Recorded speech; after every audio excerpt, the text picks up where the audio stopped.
Now here's something that brings me back to my school days. Now if you grew up in the 1970s or 80s, you may actually recognize this electronic pencil sharpener from the Boston company.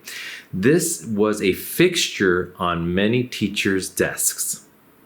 Now, grant you, I was mostly relegated to the wall-mounted Boston mechanical pencil sharpeners, as you can see here. But sometimes your teacher actually had one of these electronic pencil sharpeners, and you might have the privilege to actually use one.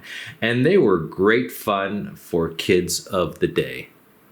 So this is a Model 18 Boston electronic pencil sharpener. Hopefully I can zoom in here and you can see it's just simply model number 18.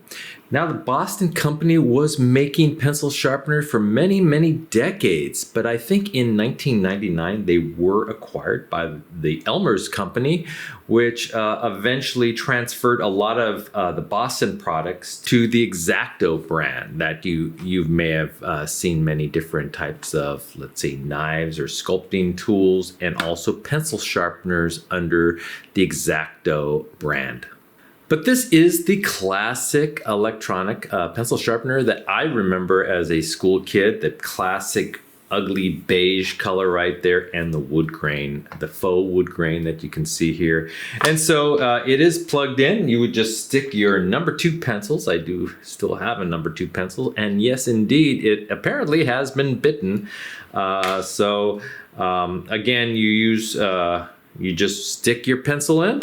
Let's go ahead and do this. And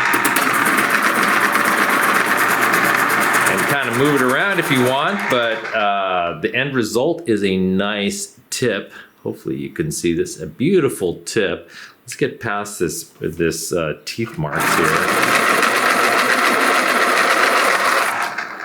It does sharpen really quickly. And you don't have to go through the pain of twisting the pencil sharpener. Look at that point. That's a beautiful point. Let's try another. Here's a little softer. This is an art pencil, but it has a really fat kind of lead portion. It's a soft pencil. So this is actually a charcoal pencil. You can see that. There you go, some charcoal there. And let's see how it does on this one.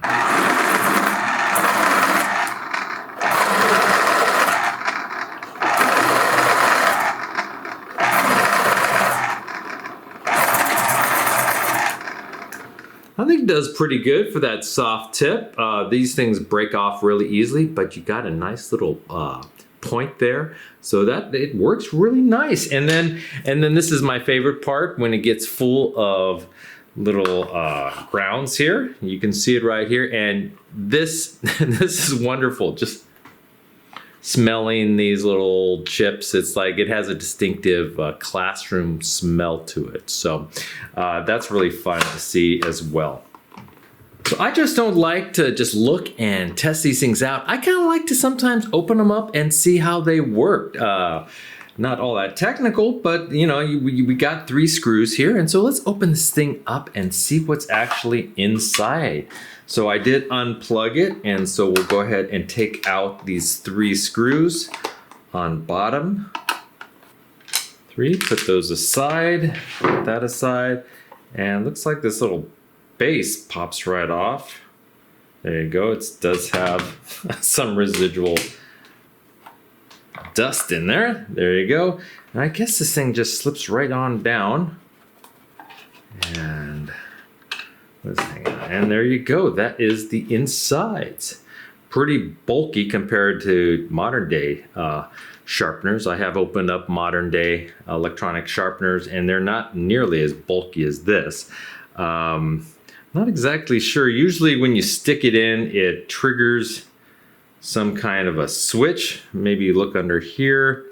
So when you stick in the pencil, I believe it should depress a switch somehow to get it going. I don't see any motion going on, but maybe there is a fine little switch in there.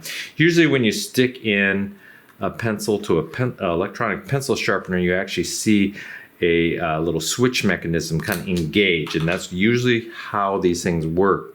Look at those beefy components there. This is a good motor, and these things are known for their durability, and they last for decades, as you can see with this example.